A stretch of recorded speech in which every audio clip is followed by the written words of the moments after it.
Assalamualaikum warahmatullahi wabarakatuh. Nama saya Risa Saputri. NIM saya 19104168890. Di sini saya sudah meringkas mata kuliah perilaku organisasi bab 1 dan bab 2. Oke, dimulai saja. Ringkasan bab 1 yang pertama, perilaku organisasi pada hakikatnya mendasar pada ilmu perilaku yang dikembangkan dari tingkah laku manusia dalam suatu organisasi. Artinya, memahami perilaku organisasi berarti memahami perilaku individu, perilaku kelompok, struktur organisasi, dan bagaimana mengelola lingkungannya. Tujuan mempelajari perilaku organisasi bagi para manajer yang diberi mandat oleh para pemilik organisasi yaitu mendeskripsikan, menjelaskan, dan memprediksi serta mengendalikan perilaku manusia dalam organisasi agar tujuan didirikannya organisasi dan tujuan orang-orang yang terlibat di dalamnya bisa tercapai secara optimal. Perilaku organisasi merupakan suatu ilmu perilaku organisasi terapan yang dibangun atas sumbangan-sumbangan dari sejumlah disiplin ilmu bidang ilmu yang relatif baru yang bersifat multidisipliner. Bidang ilmu perilaku organisasi ada beberapa bidang ilmu yang ikut memberikan kontribusinya dalam perkembangan dari ilmu perilaku organisasi adalah yang pertama, psikologi, yaitu ilmu psikologi memberikan sumbangan terhadap perilaku organisasi, terutama dalam hal pemahaman tentang perilaku individu dalam organisasi. Yang kedua, sosiologi, yaitu ilmu sosiologi yang membahas tentang sistem sosialisasi dan interaksi manusia dalam suatu sistem sosial. Yang ketiga, ada antropologi, yaitu ilmu antropologi mempelajari tentang interaksi antara manusia dan lingkungannya. Yang keempat, politik, sejarah, dan ekonomi, yaitu ketiga bidang ilmu ini juga ikut memberikan sumbangan dalam perkembangan ilmu perilaku organisasi. Ilmu politik mempelajari tentang perilaku individu dan kelompok di dalam suatu lingkungan politik. Pentingnya perilaku organisasi, karena mau tidak mau banyak masalah dalam organisasi yang membutuhkan pemecahan melalui pendekatan konsep perilaku organisasi. Prinsip perilaku organisasi, terdapat prinsip-prinsip perilaku organisasi antara lain yang pertama, manusia berbeda perilakunya karena kemampuannya tidak sama. Yang kedua, manusia mempunyai kebutuhan yang berbeda, yaitu manusia berperilaku karena didorong oleh serangkaian kebutuhan dan setiap orang memiliki kebutuhan yang berbeda dengan kebutuhan orang lain. Yang ketiga, orang berpikir tentang masa depan dan membuat pilihan tentang bagaimana bertindak, yaitu kebutuhan-kebutuhan dari setiap orang dapat dipenuhi lewat perilakunya masing-masing. Yang keempat, seseorang memahami lingkungannya dalam hubungannya dengan pengalaman masa lalu kebutuhannya, yaitu memahami lingkungan adalah suatu proses yang aktif di mana seseorang mencoba membuat lingkungannya itu mempunyai arti baginya. Yang kelima, seseorang itu mempunyai reaksi-reaksi senang atau tidak senang dan ini akan menjadikan seseorang berbuat yang berbeda dengan orang lain di dalam rangka menanggapi sesuatu hal. Yang keenam, banyak faktor yang menentukan sikap dan perilaku seseorang, yaitu adanya perasaan senang dan tidak senang. Ada 3 karakteristik yaitu yang pertama perilaku, yaitu fokus dari perilaku organisasi adalah perilaku individu dalam organisasi. Yang kedua, struktur, yaitu struktur dari organisasi dan kelompok. Struktur berkaitan dengan hubungan yang bersifat tetap dalam organisasi, bagaimana pekerjaan-pekerjaan dalam organisasi dirancang, bagaimana pekerjaan-pekerjaan itu diatur dalam organisasi.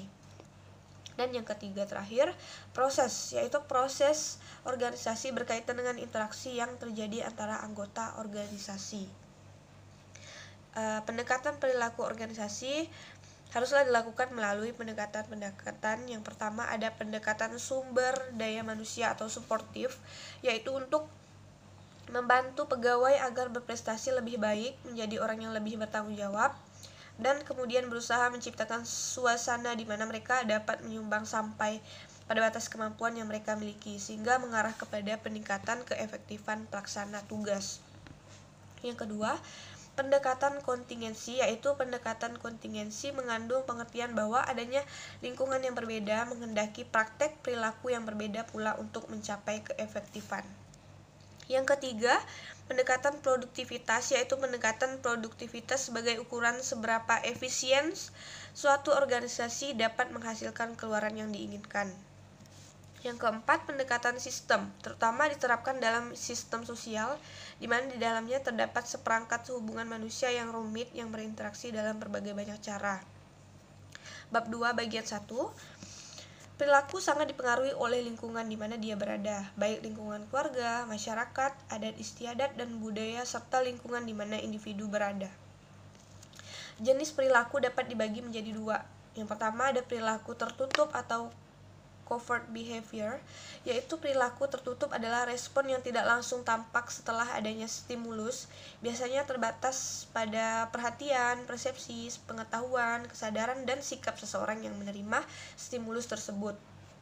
Yang kedua ada perilaku terbuka atau overt behavior, yaitu perilaku terbuka adalah respon seseorang terhadap stimulus yang langsung tampak pada praktek atau tindakannya, sehingga dengan mudah dapat diamati oleh orang lain. Bagian 3, pengertian perilaku individu. Perilaku individu adalah cikal bakal dari perilaku organisasi. Perilaku organisasi merupakan gabungan atau totalitas dari perilaku individu-individu dan lain-lain yang ada di dalam organisasi. Perilaku individu adalah interaksi antara karakteristik individu dengan karakteristik organisasi. Pembelajaran yaitu mengandung 3 penjelasan. Yang pertama, melibatkan perubahan. Kedua, perubahan itu harus relatif, permanen, dan yang ketiga, belajar akan mengenai perilaku pembelajaran yang dimaksudkan untuk mempelajari perilaku individu dalam organisasi. Bagian 4 ada pembentukan perilaku individu. Pembentukan perilaku dengan conditioning atau kebiasaan biasanya dilakukan dengan membiasakan diri dengan perilaku yang sesuai dengan diharapkan, sehingga semakin lama akan semakin terbentuk perilaku yang diharapkan. Ada 2 faktor pembentuk perilaku yaitu faktor internal dan faktor eksternal. Untuk yang faktor internal yaitu semua faktor yang berasal dari dalam diri individu seperti motivasi, persepsi, minat, kebiasaan, dan sebagainya yang mendorong individu berperilaku. Yang kedua, faktor eksternal yaitu faktor yang berasal dari luar diri individu seperti sosial, budaya, politik, dan lingkungan lainnya yang membentuk perilaku individu.